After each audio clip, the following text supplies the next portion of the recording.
Rolling and the sound speeding. What's going on? Welcome to another episode of This Week with Drew. This is for Thursday, June 25th, 2020. What's going on? Today's episode, we're going to fucking, you got a CUSTY. We got a CUSTY of the week. And I'm feeling like a freak with my flock of seagulls hairdo. But I'm still big fucking Drew. Underneath the flock of seagulls hairdo. What's going on?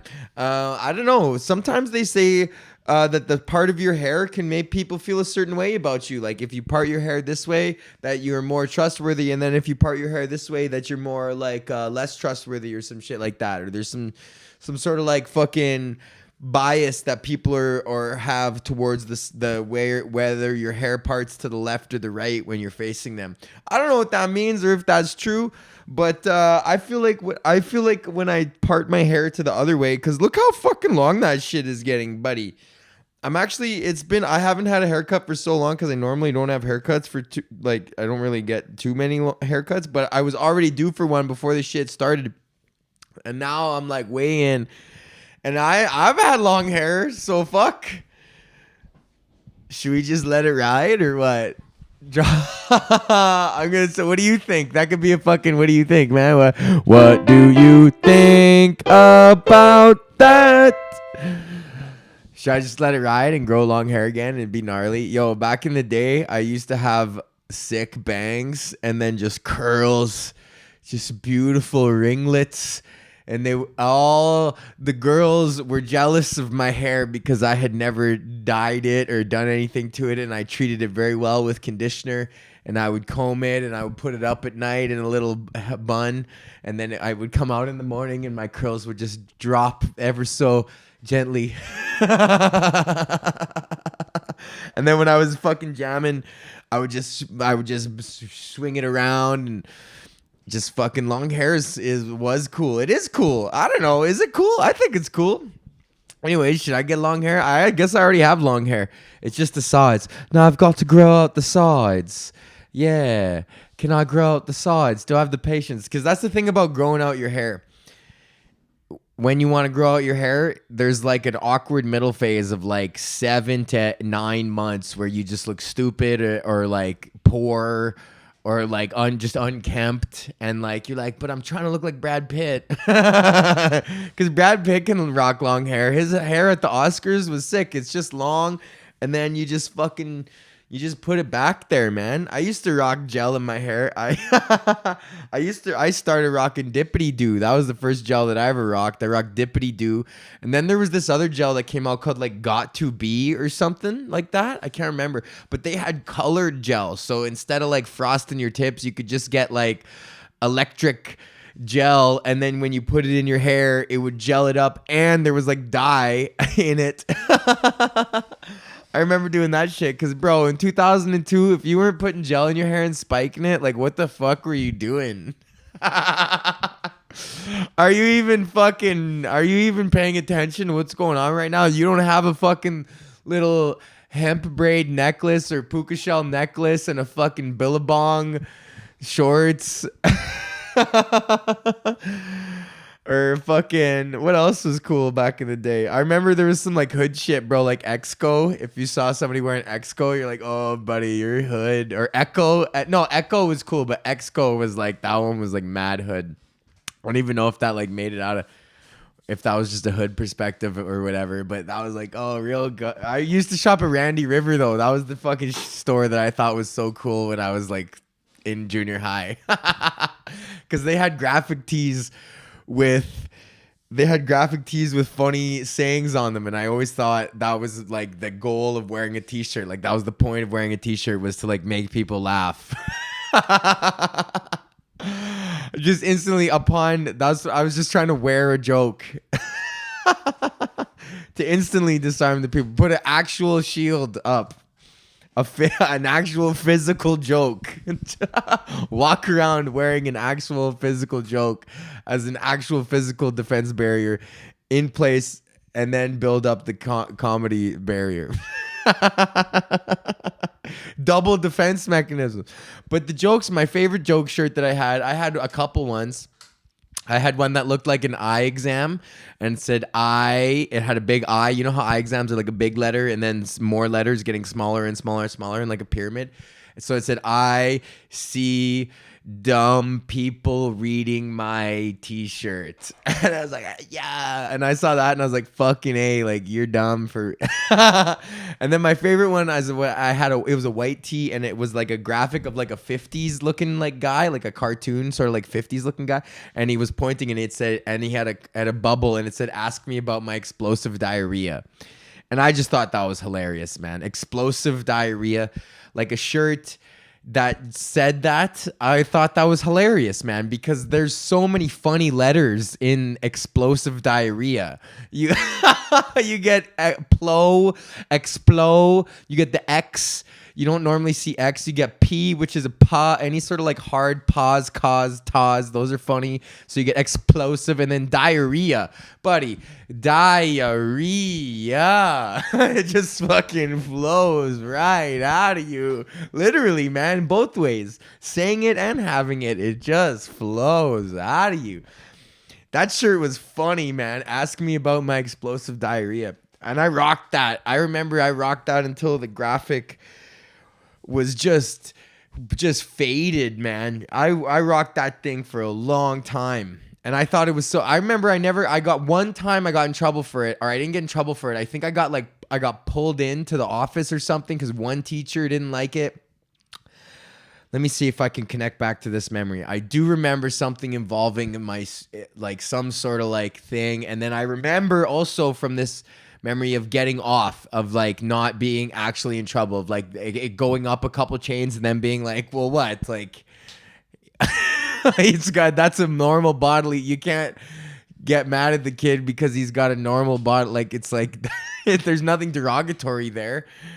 It's a medical term. I think maybe I played the medical term defense. I don't know, man. Who knows?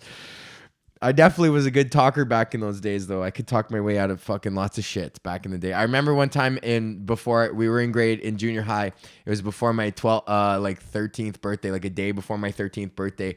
And my junior high had one of those signs with the like interchangeable letters, like with all like the row of letters, one of those big square like black signs. And then it'd be like, oh, like Highlands Junior High opening September 1st or whatever.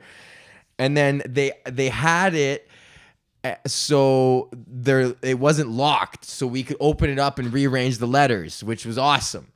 So we scoped it out at night. We were just playing Ninja, and we were scoping out just the junior high, and we were like trying to like, we used to play Ninja and just like dress in black and like run around the neighborhood and like just be ninjas or whatever, because you're 12. And then we were scoping out, and then we came across the sign in the field, and then we realized that it was open, and we're like, oh my God, like, and then for some reason that night we didn't fuck with it, because we were like, it was right on the avenue, and we were like, I don't know, I think we were like scared or something of being exposed. But then the next day we went back and started fucking with it. But this is, mind you, my birthday's September 2nd, and school is about to start, so all the teachers come back the week before. So we went back the next day during the day to fuck with it, because under the cover of daylight for some reason. And then we started fucking with this sign, and we wanted to change the letters to like anal bum or something like that, because there was like enough letters to write like bum and anal or something. And so we're fucking around with the letters, but like the teachers are like, the parking lot was full. Like, I don't know what the fuck we were not thinking. And so then we get pulled in the office, and like 3 out of the 4 of us were like students there, so they like knew who we were, and then one wasn't, so he was like more scared. And then we got pulled in the office, and then I'm like being like total like fuck you, like, because we were like trying to arrange the letters, but when they came out, we were like just kind of more like looking back at it. We were like standing there, like we weren't really doing anything to the sign, like we weren't caught red-handed. Like, yeah, we were, but we weren't. In my eyes. Like, they didn't catch us rearranging the letters. They just caught us like kind of looking at our work and seeing how we're gonna work here. And then and then we're all in the office, and then they go for divide and conquer, so that we can't get our story straight. So they go one at a time. They pull us in the office. And even when I was like in grade 7, I guess, going into grade 8, like, man, even at that age, I knew like, I was like, you guys are like, you're trying to like get us to not have our story straight. Like I knew, so I was like looking at everyone. I'm like, yo, just don't say nothing. I was trying to be like, just as if we don't say nothing, then we can't get in trouble. But as soon as one kid snitches, and sure enough, it was the kid that didn't go there because he didn't know what the fuck any of these people were. And like this is like a foreign school. Like you remember going into like a foreign school for like athletics or whatever. Like you had to go to like some other school, and you're like, wow, this is like a whole nother like universe. Like how do people exist here? So he's like freaking out, and so he whatever tells, and then I'm like we weren't doing shit. Like not, I didn't say that, but that was my attitude. I was like, no, like I don't know what, I was just hanging out, whatever. I was walking by, I saw these guys, like I don't know what's going on. Like I'm just, and then I kept saying the phrase guilty by association and thinking that I was like so smart. I'm like, you guys are just making us guilty by association. So one guy said he was doing this, like I wasn't doing it. I'm not guilty by association. And then I thought I was like using some like crazy legal term because I read this book called The King of Torts when I was like in grade 7, which is like this, I don't know who wrote it. Was it Grisham or some shit? Let me just Google that real quick. But it's like this, like, I can't believe I like The King of Torts. I can't believe I read that book. Yeah, it's a novel by John Grisham. It's this John Grisham book about this lawyer who fucking, I was published. Yeah, when the fuck did this book come out? Let me see here. 2003. Yeah, so that would have been exactly the summer that I'm talking about. Yeah. So so I had just read The King of Torts, and it's this John Grisham book about this lawyer, this tort lawyer who does this like massive class action lawsuit against some big company. And like class action lawsuits, it's like to highlight how like gross they are, because it's like, oh, like mesothelioma, like, you know, all those ones, like those are do you or a loved one suffer from blah, blah, blah. Like, so they run one of those scams. And then it's like at the end of it all, it takes like 9 years, and then you get a check for like $80, and lawyers all make fucking hundreds of millions of dollars, right? So I just thought I was like super smart because I read this book and I had learned all these like couple like legal terms or whatever, like, and then I just kept saying guilty by association, thinking that it was gonna like get me off of like us clearly like fucking around with the sign. And the end of the story is that we did not get in trouble. Well, we did get in trouble. We had to like write up some shit, and our parents got called, but like the school hadn't started yet. So I think they were like, fuck, man, like, if looking now, like with Courtney being a teacher and stuff like that, and like me having like the inside line on that, I would have been like, holy fuck, man. Like you guys can't even start the year yet without these kids fucking around. Like I think they were just like, just let them go. And then we come back strong in a couple days, right? Okay, now we gotta do fucking custody of the week. I still gotta figure out a fucking custody of the week. What's custody? What's a custody sound? What's a custody sound? Maybe a custody sounds like a nice, sweet, like loving sort of sound, like, ooh, baby, what's the custody of the week? Baby, you're so custody. Yeah, that might work. Okay, so custody of the week is oh fuck, I ruined it when I pulled up the King of Torts. John Grisham. I was reading John Grisham books when I was 12 for no fucking reason. Bop, zippity bop, ba doo up. I guess it would have been 13. So this would have been 13. Yeah, fuck. Okay. Da da da da da da da do do. What am I looking for? UPI. I found a new website to find. I got a new website to find funny fucking news stories. So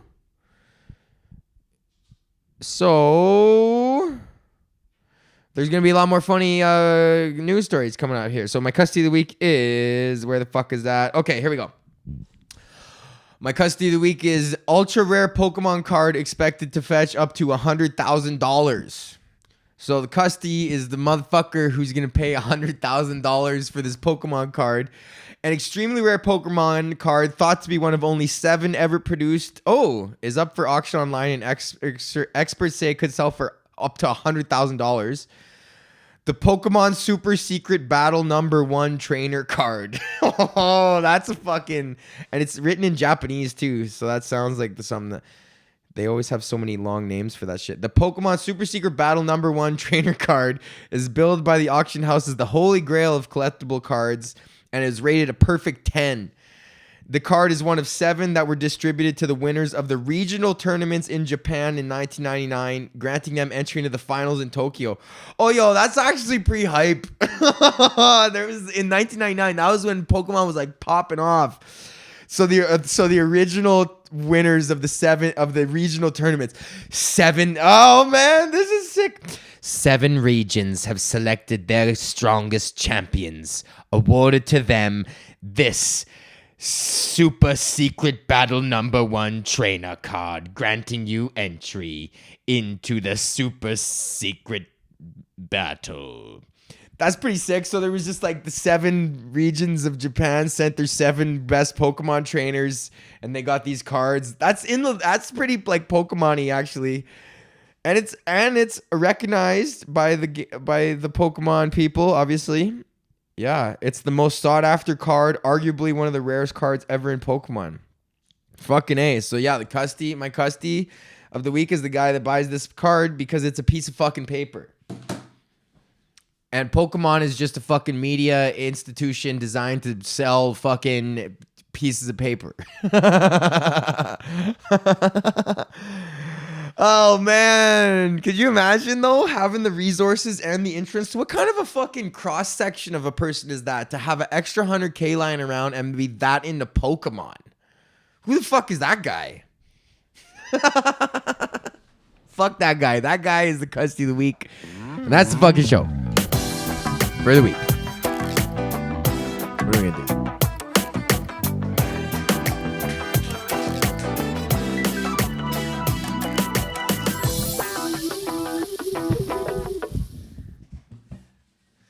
You got Zapdos, Charizard, man. Remember that Pokemon rap at the end of the fuck? It's the Pokemon rap. I feel bad for the guy that fucking recorded the Pokemon rap. I'm not even gonna do that. I'm just gonna finish on that.